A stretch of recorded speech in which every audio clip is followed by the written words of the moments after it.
Set परीक्षेच्या भूगोल या विषयाकरिता आपण पहिल्या व्हिडिओमध्ये संभाव्य उत्तरसूचीमध्ये 1 ते 51 प्रश्नांची उत्तरे बघितली होती. आता आपण पुढचे प्रश्न 52 ते 100 या प्रश्नांची उत्तर बघूया. प्रश्न क्रमांक 52 यामध्ये एक विधान दिलेलं आहे.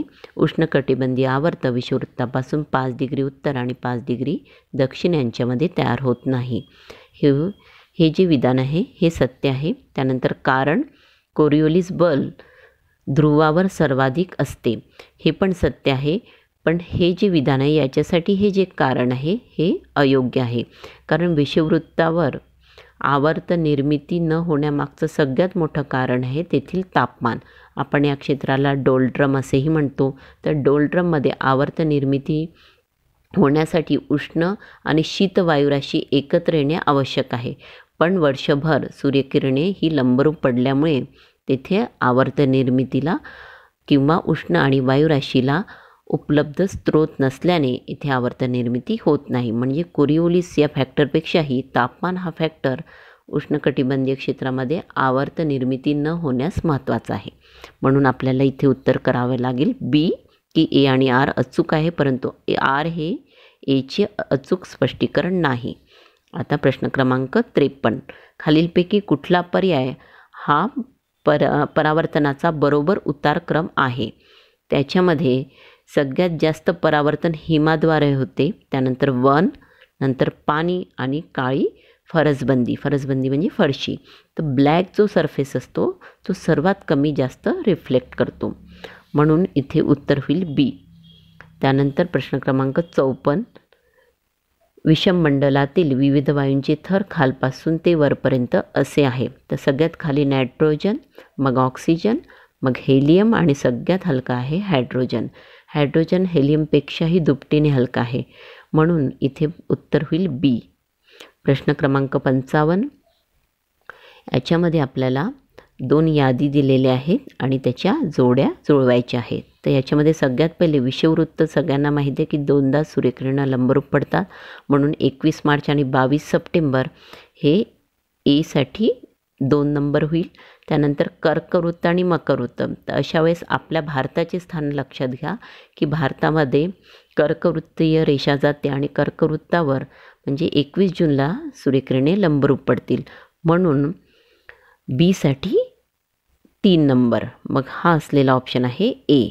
म्हणजे इथे उत्तर होईल ए. 2, 3 आणि 1 याप्रमाणे इथे जोड्या आपण जुळवू शकतो. त्यानंतर प्रश्न क्रमांक 56.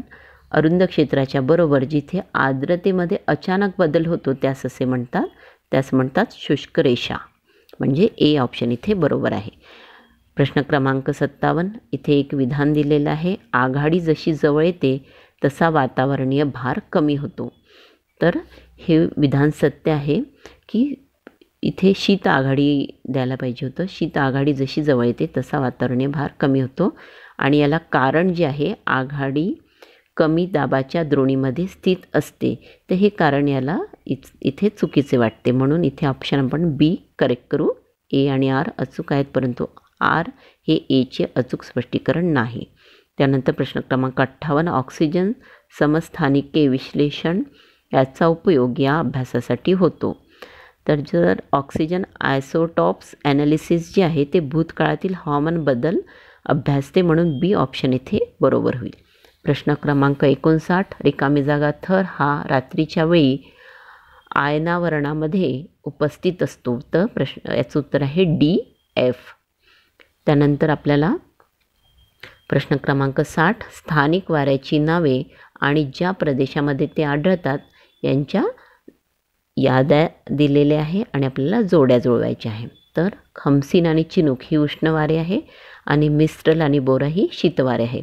तर खमसीन जे वारा आहे तो इजिप्त आणि तांबडा समुद्र म्हणजे मिस्रच्या क्षेत्रामध्ये आहे, म्हणून एसाठी 4. नंतर चिनूक हा US मधील आहे, रॉकी पर्वताची पूर्वेकडील उतारावर असतो, म्हणून बीसाठी 3. त्यानंतर मिस्ट्रल हा शीतवारा आहे, सीसाठी 1 आहे, दक्षिण फ्रान्सचे रोन खोरे.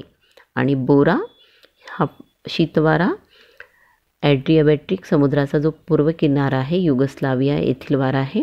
म्हणजे आपला क्रम पाहिजे 4, 3, 1 आणि 2 म्हणजे सी ऑप्शन इथे बरोबर आहे. प्रश्न क्रमांक 61. भरती ओटीच्या ऊर्जा निर्मितीसाठी आवश्यक भरती ओटी कक्षा रिकामी जागा मीटर्स असावी आणि त्या खोऱ्याचा आकारमानही लक्षणीय असावा. त्याचं उत्तर आहे सी 3 ते 4. त्यानंतर प्रश्न क्रमांक 62. खालीलपैकी कोणता भरती ओटीने प्रभावित त्रिभुज प्रदेश आहे? तर याच्यामध्ये उत्तर आहे ए गंगा आणि ब्रह्मपुत्राचा. प्रश्न क्रमांक 63. याच्यामध्ये विधान दिलेलं आहे, सागरी पाण्याच्या पातळीतील लयात्मक बदलास खगोलीय वस्तू कारणीभूत असतात. खगोलीय वस्तूमध्ये आपण इथे चंद्र भरती ओटीसाठी कारणीभूत आहे.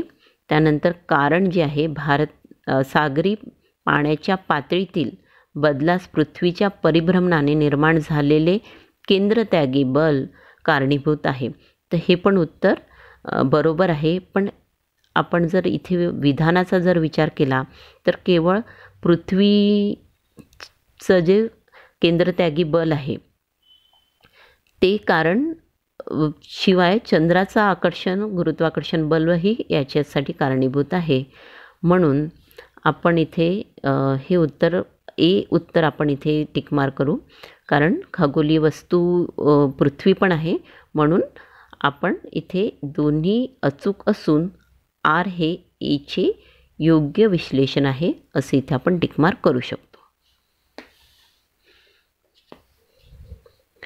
त्यानंतर प्रश्न क्रमांक 64. खालीलपैकी कोणते समुद्री तरंगाचे सुरुवातीचे स्वरूप आहे? याचं उत्तर आहे डी केशाप तरंग. कॅप्लरी वेव्ज ही सुरुवातीची तरंग असतात. त्यानंतर प्रश्न क्रमांक 65. एकमन स्पायलर नुसार पाण्याचे एकूण वहन कोनात होते?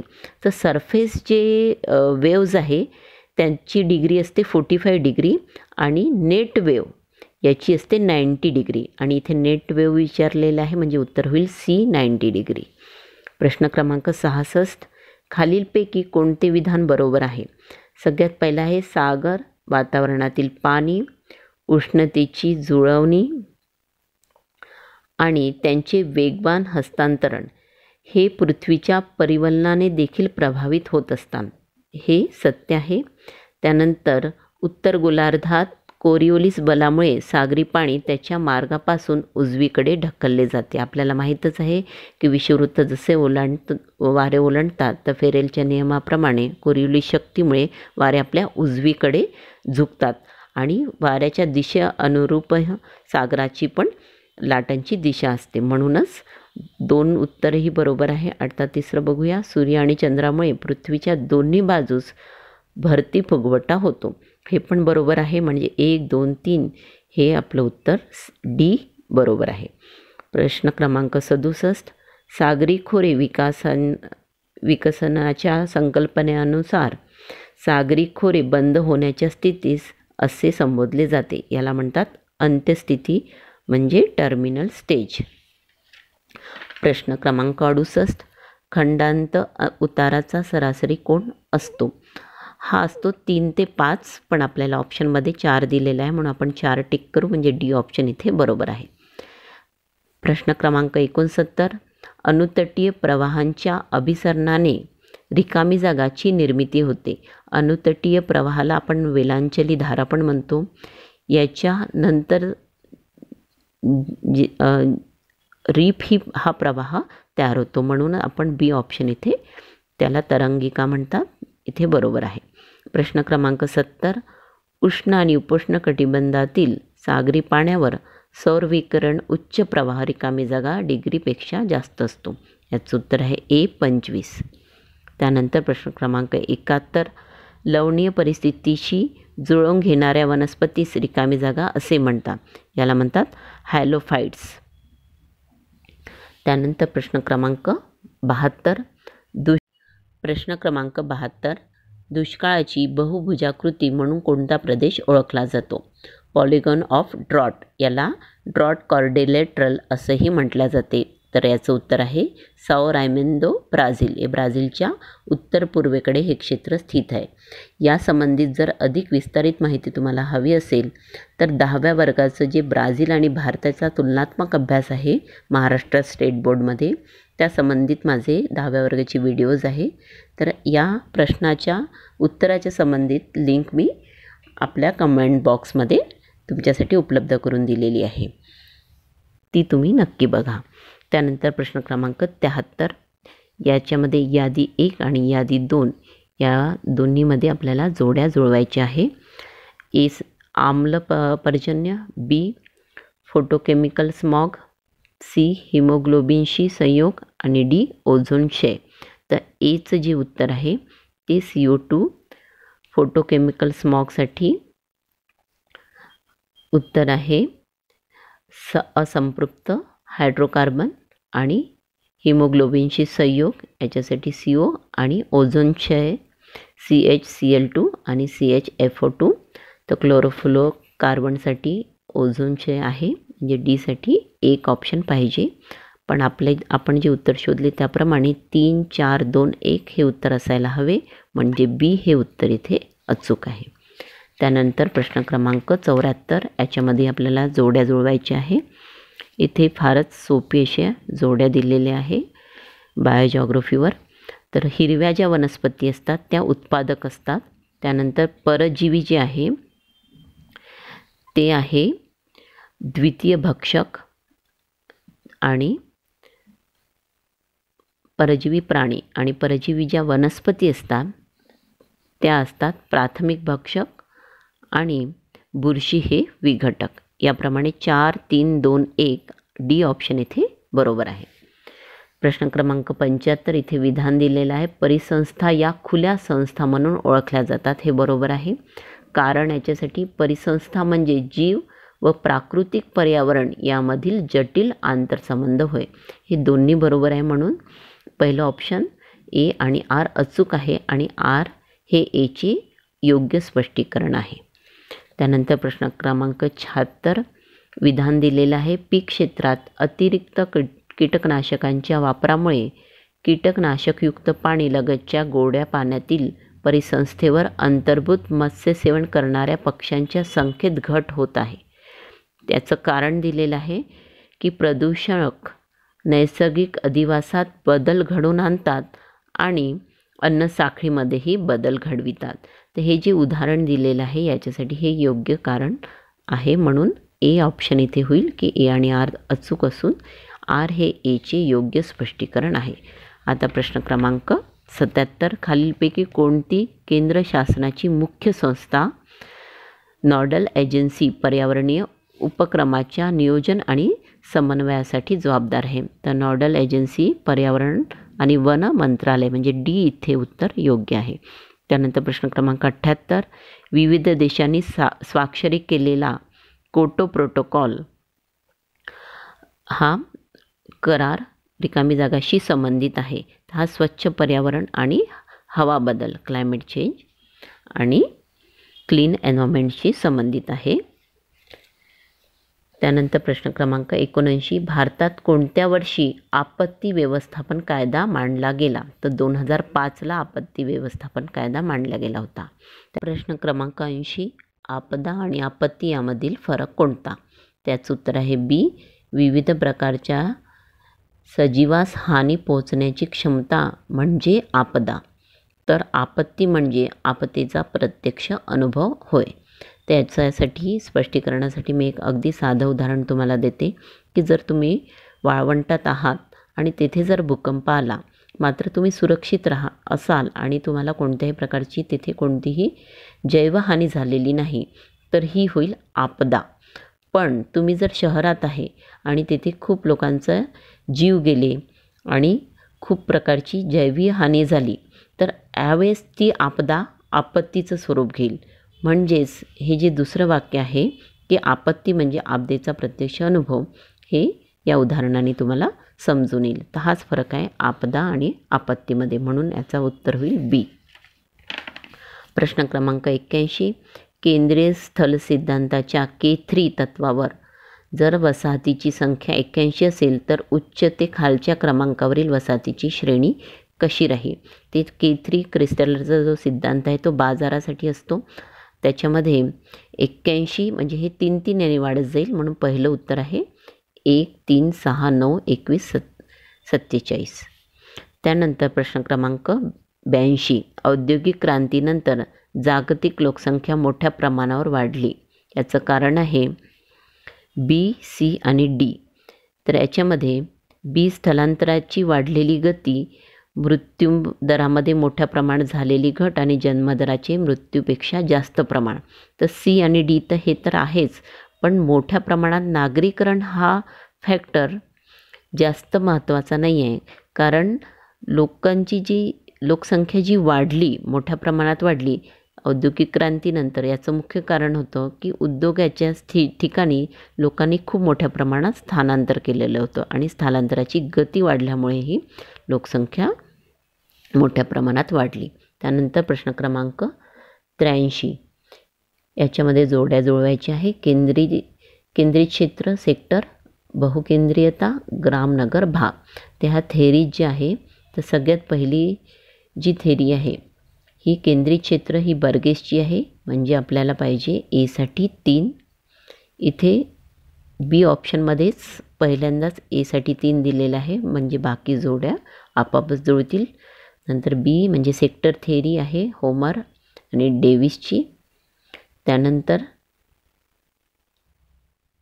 सी बहुकेंद्रिता, याच्यासाठी आहे हॅरिस आणि उल्मन. आणि डी ग्राम नगर भाग, याच्यासाठी आहे 2 RJ प्रायो. त्यानंतर प्रश्न क्रमांक 84. लोकसंख्या वाढीचा लपलेला वेग. याचं उत्तर आहे पहिलं ए.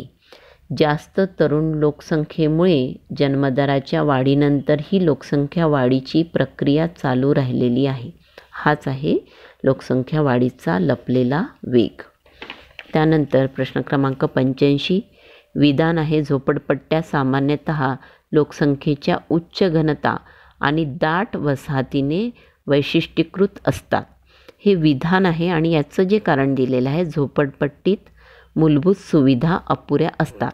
हे दोन्ही अचूक आहे. म्हणजे पण याच्यामध्ये तुम्ही जर बघितलं तर झोपडपट्टी मूलभूत सुविधा अपुऱ्या असतात हे जर विधान असतं तर याला जे कारण आहे ते ए असतं.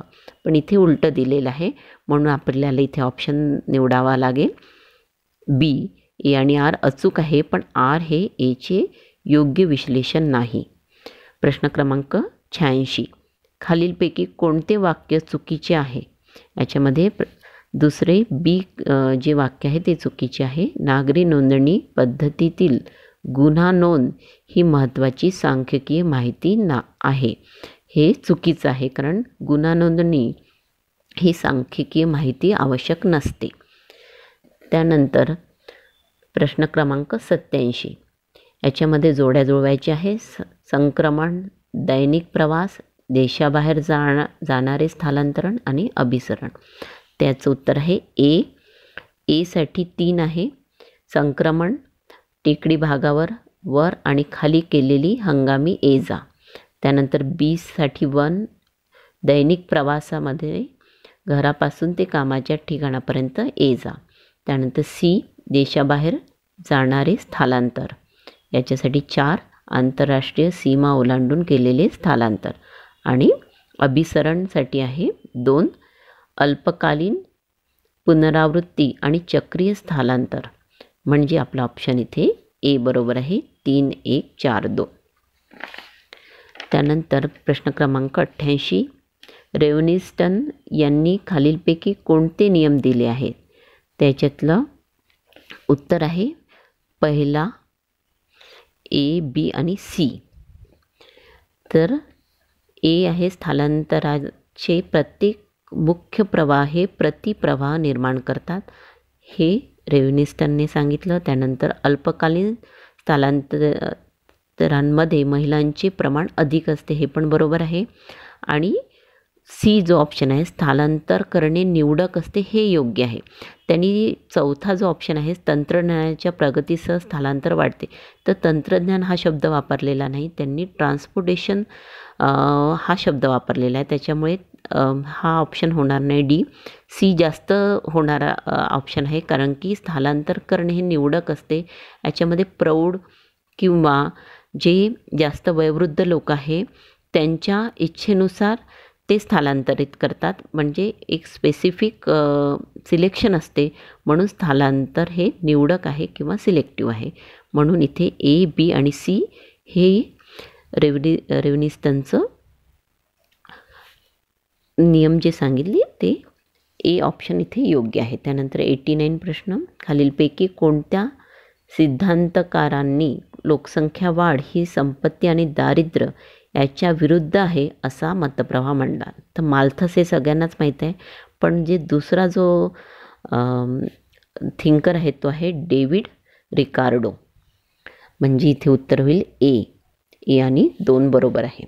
प्रश्न क्रमांक 90, खालीलपैकी कोणता परिणाम स्थलांतराचा आहे?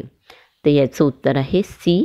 हे चारही परिणाम स्थलांतराचे आहे. स्थलांतर झाल्यावर स्त्री पुरुषांच्या प्रमाणांमध्ये बदल होतो, साक्षरता आणि शैक्षणिक बदल, त्यानंतर वय आणि संरचनामधील बदल आणि वास्तव्यातील बदल.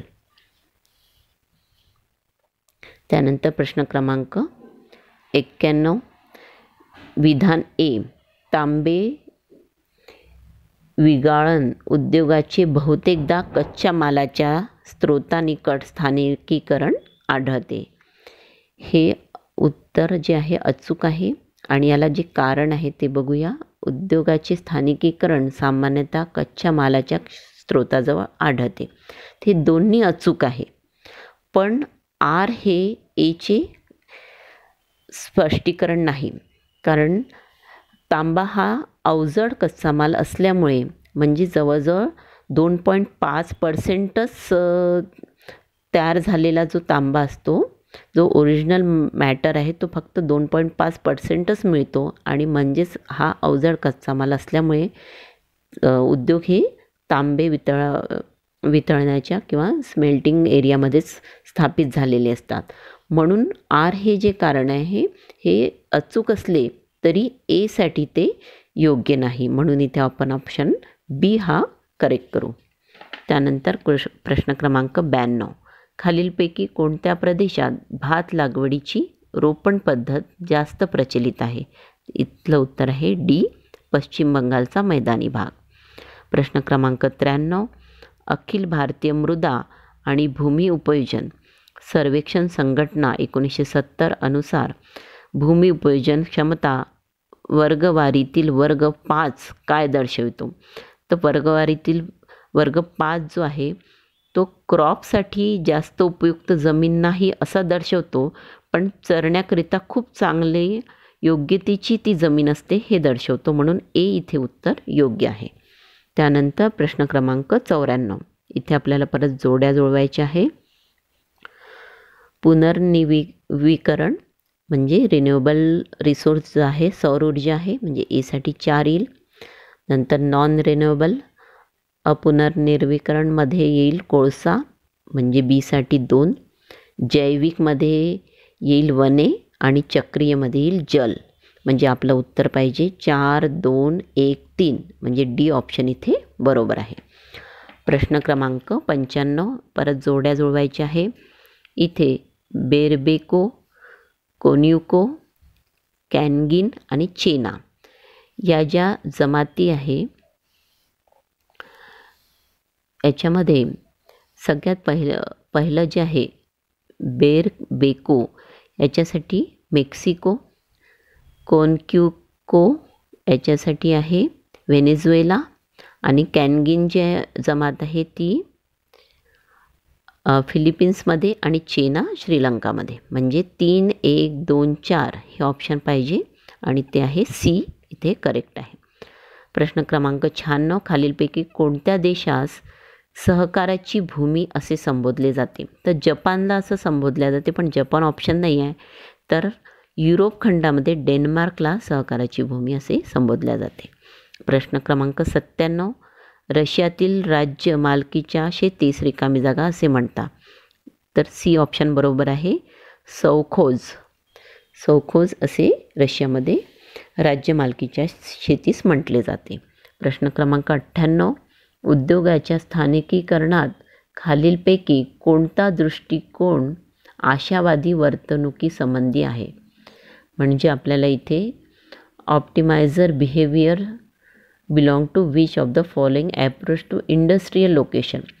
म्हणजे इथे सर्वात जास्त जे उत्तर आहे ते समर्पक वाटते बी, किमान खर्च दृष्टिकोन. त्यानंतर प्रश्न क्रमांक 99, खालीलपैकी वेवरच्या पीक संयोजन पद्धतीसंबंधी कोणते विधान सत्य नाही. तर ए विधान आहे, मध्य पश्चिम US पीक संयोजनाचे सीमांकन संख्याशास्त्रीय तंत्राचा प्रथम वापर विवरने केला. हे उत्तर बरोबर आहे. वेळची पद्धत श्रमपूर्वक गणनेमुळे फारशी वापरण्यात येत नाही, म्हणूनच आपल्या भारतामध्ये ही पद्धत वापरल्या जात नाही, म्हणून बी पण ऑप्शन बरोबर आहे. आणि इथे डी ऑप्शन, स्टॉक यांनी विवरची पद्धत सुधारित केली आणि तिचा वापर पीक व पशुधन संयोजनाच्या सर्वेक्षणासाठी केला. हे पण बरोबर आहे. पण सी जो ऑप्शन आहे, विवरच्या मते 5 पीक संयोजनाचे मानपाचा सैद्धांतिक वक्र प्रत्येकी 25% 5 पिकांसाठी आढळतो. इथे 5च्या ऐवजी 4 पिके त्यांनी म्हटलेलं आहे, म्हणून सी ऑप्शन इथे चुकीचं आहे. त्यानंतर शेवटचा प्रश्न क्रमांक 100, खालीलपैकी कोणते लिंग असमानता निर्देशांकाचे परिमाण नाही. म्हणजे डायमेन्शन ऑफ जेंडर इनइक्वेलिटी इंडेक्समध्ये ज्ञान, नॉलेज हा गमक नाही. आरोग्याच्या आधारावर, सबलीकरणाच्या आणि श्रम बाजार या आधारावर लिंग असमानतेचा निर्देशांक काढला जातो, पण ज्ञानाच्या आधारावर नाही, म्हणून 100चा उत्तर आहे डी, ज्ञान. तर विद्यार्थी मित्रांनो, तुम्हाला हे व्हिडिओज तुम्हाला मिळणाऱ्या मार्कांचा अंदाज घेण्यासाठी नक्कीच सहाय्यभूत होतील. MPSC, UPSC, नेट, सेट या परीक्षांमध्ये भूगोल संबंधित काही असे टॉपिक्स आहे की ज्याच्यावर प्रश्न हमखास विचारला जातो. या टॉपिक्सवर मी व्हिडिओ बनवण्याचा प्रयत्न करणार आहे. तर माझ्या चॅनलला तुम्ही सबस्क्राईब करा आणि नक्की तुमच्या सूचना मला कमेंट्स बॉक्समध्ये कळवा. धन्यवाद.